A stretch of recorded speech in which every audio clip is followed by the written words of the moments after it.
La vendieron en la plaza, a la hora en que el sol blanquea los cráneos y la vergüenza.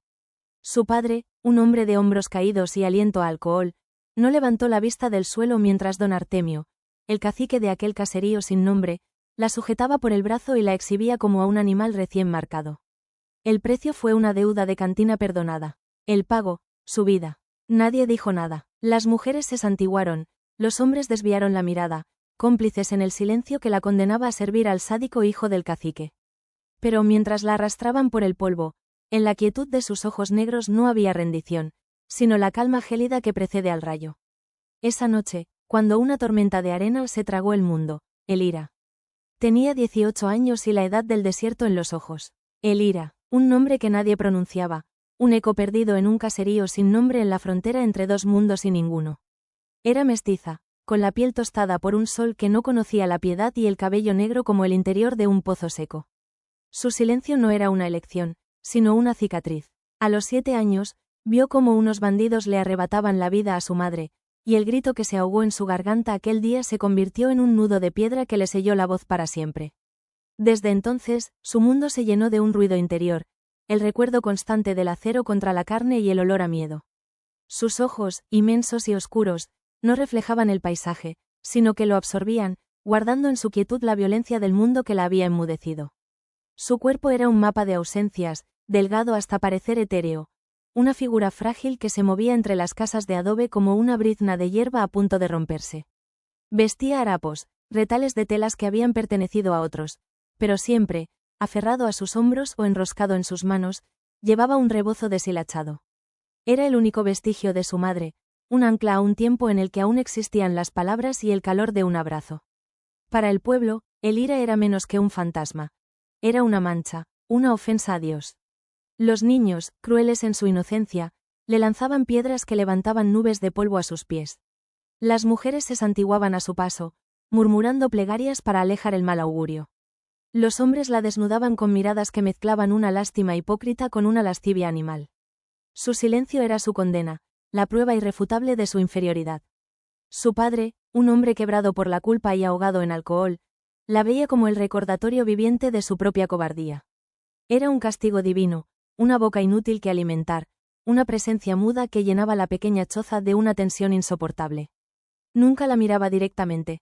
Sus ojos se perdían en el fondo de una botella o en las grietas del suelo. El desierto de Chihuahua era el espejo de su alma. Una tierra agrietada, hostil, bajo un cielo de un azul tan intenso que dolía. El campanario mudo de la vieja misión jesuita en ruinas era su hermano de silencio, un testigo inmóvil de la opresión y el miedo que lo impregnaban todo. En la soledad de su rincón, observando el polvo danzar en un solitario rayo de luz, Elira aprendió que la peor jaula no está hecha de barrotes, sino del desprecio de quienes deberían amarte. El pueblo era una herida abierta en la piel del desierto, un puñado de casas de adobe agrietadas por un sol que no conocía la tregua, apiñadas alrededor de la misión jesuita en ruinas como si buscaran una protección que ya no existía. El aire olía a polvo, a sudor rancio y a miedo. Un miedo espeso que se adhería a las paredes y se colaba por debajo de las puertas. Las mujeres, vestidas de un luto perpetuo, barrían sus umbrales con una furia contenida, sus miradas afiladas juzgando cada sombra, cada movimiento ajeno. Los hombres, sentados a la sombra, afilaban cuchillos o bebían aguardiente, sus silencios cargados de una violencia latente. En el centro de todo, como una araña en su tela, estaba la casa de don Artemio, más grande, más sólida, un bastión de poder desde donde su arrogancia y la de su hijo envenenaban la vida del caserío.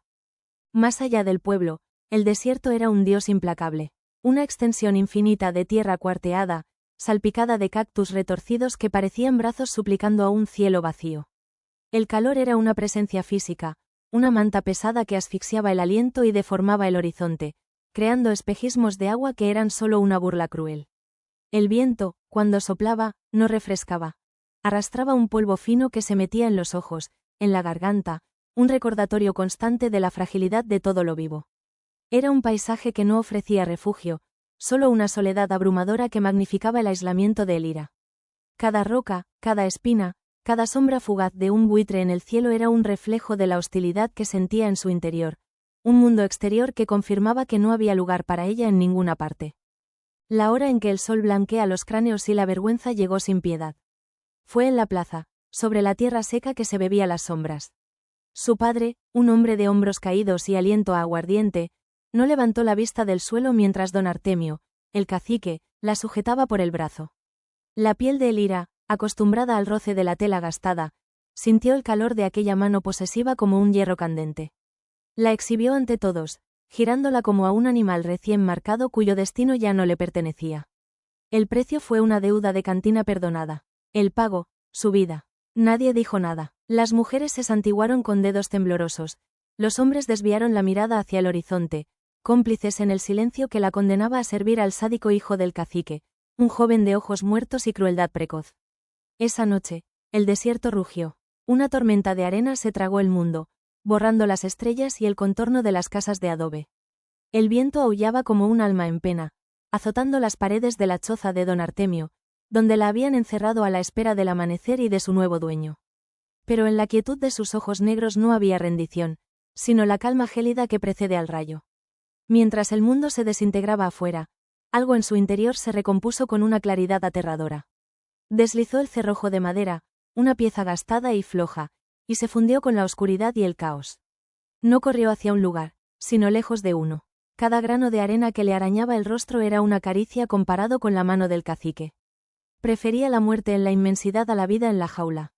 La tormenta había cesado, pero el viento seguía arrastrando el eco de su furia por los cañones. Allí, en un refugio excavado en la roca viva, un hombre observaba el amanecer teñir de sangre las cumbres. Se llamaba Nokai, un espectro apache de 40 años cuyo rostro era un mapa de cicatrices y pérdidas. Su tribu había sido borrada del mundo por los soldados mexicanos, y ahora él era el único guardián de sus memorias, un cazador solitario en unas montañas que ya no reconocían a sus hijos. Se movía con la levedad de un fantasma, su piel curtida por el mismo sol que había castigado a Elira, sus ojos oscuros conteniendo una calma abismal, la de quien ya lo ha visto todo. Para el pueblo del valle, él era el monstruo de sus leyendas, el bárbaro sin alma. Pero en su soledad, no había odio, solo el peso de un mundo desaparecido. Fue el rastro casi imperceptible de unos pies descalzos lo que lo guió. Un susurro en la arena que solo él podía leer. La encontró al pie de un risco, medio sepultada por la duna que la tormenta había movido. Parecía un pájaro caído, un amasijo de harapos y huesos bajo el sol naciente.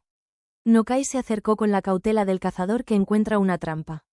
Ella abrió los ojos, un destello de pánico animal en la oscuridad de sus pupilas. Vio en él todo el miedo que le habían enseñado a sentir, el indio de las historias de terror. Él, a su vez, vio en ella no a la mujer blanca, a la mestiza, sino el reflejo de su propia soledad. Un espíritu quebrado, un ser arrancado de su mundo. Sin una palabra, con un gesto lento para no asustarla, la levantó en sus brazos. Su cuerpo no pesaba nada. Era solo piel, huesos y una voluntad de hierro. Los primeros días fueron una danza de fantasmas en la penumbra de la cueva. Cada movimiento de Nokai era un eco que despertaba en Elira el terror a la jaula, al hombre, al dueño. Él lo observaba, cada respiración contenida, pero ella no se encogió. El terror, un viejo conocido, empezó a ceder terreno a una curiosidad cautelosa. Él no le hablaba con palabras, sino con el lenguaje del desierto. Le enseñó a distinguir el susurro del viento que anuncia agua del que trae arena. Le mostró cómo la sombra de una roca podía ser un reloj y un refugio. No había en sus gestos la impaciencia del dueño ni la lástima del salvador, sino el respeto austero del maestro que reconoce en el otro una voluntad de sobrevivir tan antigua como la suya. Elira, a su vez, empezó a responder. Un asentimiento, una mirada que seguía la suya, una mano que imitaba sus movimientos al trenzar una cuerda con fibras de yuca. La jaula de su silencio se agrietaba, no para dejar salir un grito, sino para permitir que el mundo entrara. Los meses la despojaron de su vieja piel. La muchacha esquelética y encorvada se irguió, sus hombros perdiendo la curva de la sumisión. El sol del cañón ya no la castigaba, sino que la curtía, tiñendo su piel de un color profundo, saludable, el de la tierra misma. Sus músculos se dibujaron en sus brazos y piernas, finos pero duros como el mesquit. Ya no vestía los harapos de la humillación, sino prendas hechas de piel de ciervo, cosidas por sus propias manos con agujas de hueso, una armadura funcional que la protegía del frío y las espinas. Su cabello, antes un nido enmarañado, ahora caía en una trenza gruesa y brillante sobre su espalda. Su mirada ya no absorbía el mundo con miedo pasivo, lo escrutaba, lo leía.